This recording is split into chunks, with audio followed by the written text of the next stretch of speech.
Slimane Nebchi, né le 13 octobre 1989 à Montfermeil, en France, est l'un des auteurs-compositeurs-interprètes les plus en vue de la chanson française moderne, avec une voix chaleureuse et un style qui allie pop, R&B et influence de son héritage algérien. Bien qu'il soit connu pour son sourire radieux et son énergie explosive sur scène, la plus grande tristesse dans la vie de Slimane Nebchi n'était pas un échec professionnel ou un manque de choses matérielles, mais de profondes blessures émotionnelles liées à sa famille, à la pression de la célébrité et aux événements personnels qui ont fait de lui la personne qu'il est aujourd'hui. L'un des plus gros bouleversements de Slimane pourrait être les allégations de harcèlement sexuel en 2024, qui ont bouleversé sa vie et sa carrière. Le 29 octobre 2024, un technicien de son équipe de tournée a déposé plainte contre lui pour harcèlement sexuel, alléguant que les incidents se seraient produits entre le 1er et le 31 décembre 2023 dans un lieu à Paris. L'affaire a été rendue publique par le parquet de Paris et le 18 novembre 2024, une deuxième plainte émanant d'une autre personne est apparue, augmentant la pression sur lui. Slimane a nié ces accusations, son avocate, Anne-Sophie Lagan, déclarant sur BFM TV qu'il rejette totalement ces allégations et que la vérité éclatera. Cependant, l'incident a gravement porté atteinte à sa réputation. De nombreux fans se sont détournés de lui et les médias l'ont constamment scruté. Dans une rare déclaration sur Instagram, le 20 novembre 2024, il écrit « Je suis attristé par ce qui se passe, mais je crois en la justice. Je veux juste chanter et apporter de la joie. Cette tristesse n'est pas seulement une perte de dignité, mais aussi un sentiment d'impuissance de ne pas pouvoir contrôler l'histoire de sa vie.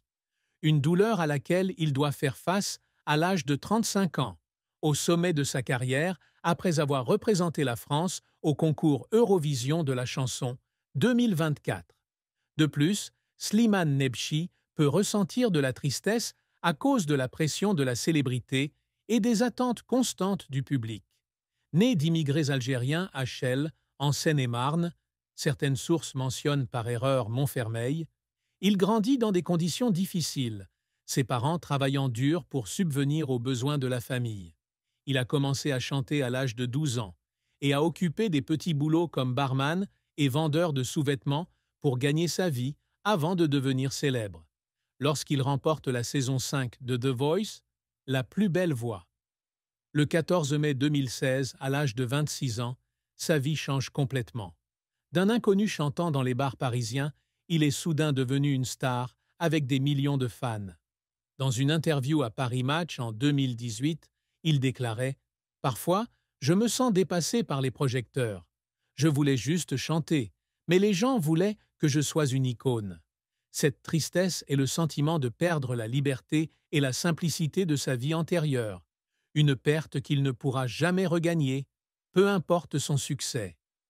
Un autre aspect de la plus grande tristesse de Slimane dans la vie est la séparation d'avec sa famille en raison de son emploi du temps chargé. Il a grandi dans une famille algérienne soudée où la musique faisait partie intégrante, ses grands-parents ayant émigré de Biskra et Gazaoué à Paris. Dans son autobiographie Slimane, à bout de rêve, parue en 2017, il disait se sentir souvent triste de ne pas pouvoir être autant qu'avant avec ses parents et ses frères et sœurs. « J'étais triste parce que je ne pouvais pas rentrer souvent à la maison. C'est dans la famille que je me trouve. » Cette tristesse n'est pas seulement due à la séparation physique, mais aussi au sentiment d'être déchiré entre deux mondes. Le monde familial simple qu'il aime et le monde glamour du divertissement auquel il doit s'adapter. La vie personnelle de Slimane a également apporté une certaine tristesse. Il est devenu papa de sa fille Esmeralda, le 27 janvier 2022, une grande joie dans sa vie. Cependant, il a gardé secrète l'identité de la mère de l'enfant et n'a pas révélé de détails sur sa relation, ce qui a donné lieu à de nombreuses spéculations de la part du public. Le 20 décembre 2024, il a été retrouvé dans un hôtel parisien en état d'ivresse, ce qui a donné lieu à des rumeurs de problèmes de santé mentale suite à des allégations de harcèlement sexuel, selon Closer. Je suis triste car je n'ai pas pu protéger ma fille de ce que les gens disent de moi, confiait-il à TF1 Info en 2023. Cette tristesse est le regret de réaliser que ces événements personnels peuvent affecter Esmeralda, la personne qu'il aime plus que tout. En fin de compte, la plus grande tristesse de Slimane Nebchi est peut-être la lutte intérieure pour maintenir son identité personnelle au milieu des pressions de la célébrité.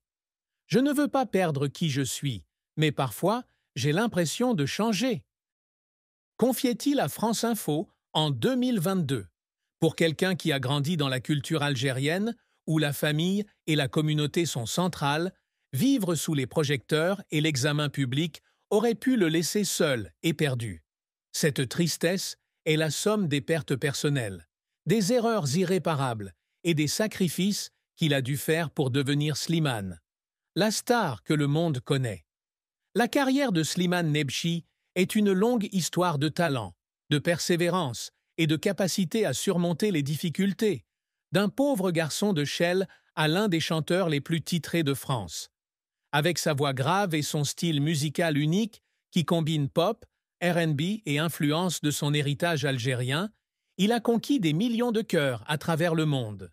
Cependant, son voyage n'a pas seulement été rempli de sommets glorieux, mais aussi de défis et de moments qui l'ont fait pleurer à cause des efforts et de la pression.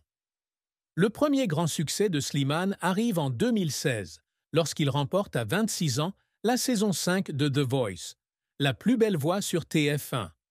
Avant cela, il s'est essayé à différents concours musicaux, tels que Nouvelle Star, saison 5, 2007, éliminé au tour des auditions, X Factor France, 2009, éliminé au tour du bootcamp, et Je veux signer chez AZ, 2011, entré dans le top 10, mais sans succès. Sa persévérance porte ses fruits lorsqu'il rejoint The Voice sous la houlette du coach Florent Pagny. Lors des auditions à l'aveugle du 30 janvier 2016, il a interprété « À fleur de toi » de Vita'a avec une telle émotion que les 4 coachs, Florent Pagny, Mika, Zazie et Garou, ont fait tourner leurs chaises. Il choisit de rejoindre l'équipe de Pagny, et c'est à partir de là qu'il commence son voyage pour conquérir le public français. Lors de la confrontation du 19 mars 2016, il chante « Les yeux de la mama » avec Anthony Touma et gagne. Lors de l'épreuve ultime du 2 avril 2016, il a interprété « Come Together » des Beatles, continuant ainsi sa progression jusqu'à l'épreuve live. Lors des épreuves live, il a interprété « Somebody That I Used to Know » de Gotti, 16 avril, Le blues de toi de Gilberte Montagné, 30 avril, et Vivre de Maxime Le Forestier, 7 mai, avant de remporter le concours avec 33,8% des votes du public lors de la finale le 14 mai 2016, devant MB14, Clément Verzy et Arcadian. Cette victoire lui a non seulement apporté la renommée, mais lui a également ouvert la porte à sa carrière musicale professionnelle. Après The Voice, Slimane s'est rapidement imposé avec son premier album À bout de rêve, sorti le 8 juillet 2016 via Mercury Records. L'album a atteint la première place du classement SNEP, syndicat national de l'édition phonographique, pendant 5 semaines consécutives, se vendant à plus de 500 000 exemplaires et obtenant la certification diamant en 2017. Des singles tels que Paname, qui a culminé à la 10e place en France, Adieu et le vide, une chanson qu'il a écrite après l'attentat terroriste au Bataclan le 13 novembre 2015, sont tous devenus des succès majeurs, le vide atteignant plus de 100 millions de vues sur YouTube. Le deuxième album, Solune, sorti le 26 janvier 2018, a également atteint le numéro 1 en France avec plus de 200 000 exemplaires vendus dès sa première année, obtenant ainsi la double certification platine. Des singles tels que J'en suis là, Viens on s'aime et Luna avec Boosty ont continué à consolider sa réputation. Le troisième album, Vers Suez, en collaboration avec Vita, et sorti le 20 septembre 2019, a été un énorme succès, se vendant à plus de 800 000 exemplaires et obtenant la certification diamant, avec des tubes tels que Ça va, ça vient et Avant toi dominant les chars. Le quatrième album, Chronique d'un Cupidon, est sorti le 2 septembre 2022, atteignant le numéro 1 en France et en Belgique, Wallonie, avec plus de 300 000 exemplaires vendus, engendrant des singles à succès tels que La Recette et des milliers de Je t'aime. En 2024, Slimane représente la France au concours Eurovision de la chanson à Malmö, en Suède, avec la chanson Mon amour, annoncée le 8 novembre 2023. Il se produit en finale le 11 mai 2024, atteignant la 4e place sur 26 concurrents avec 445 points. Un exploit dont il est fier malgré l'absence de victoire. La Suisse avec Nemo et The Code est arrivée première. « Je suis fier d'avoir apporté mon amour au monde », a-t-il déclaré un jour à France Télévisions. Ce succès n'est pas seulement une étape personnelle, mais aussi une façon pour lui d'honorer son héritage algérien et français sur la scène internationale. Cependant, la carrière de Slimane n'a pas toujours été de tout repos. Parmi les échecs notables, on compte les éliminations lors de concours musicaux précédant The Voice, comme Nouvelle Star, X Factor France et Je veux signer chez AZ. J'étais triste car j'ai été rejeté plusieurs fois, mais je n'ai pas baissé les bras, confiait-il aux Parisiens en 2016. Autre échec, il a été critiqué pour son manque d'innovation musicale après Solune, Le Monde commentant,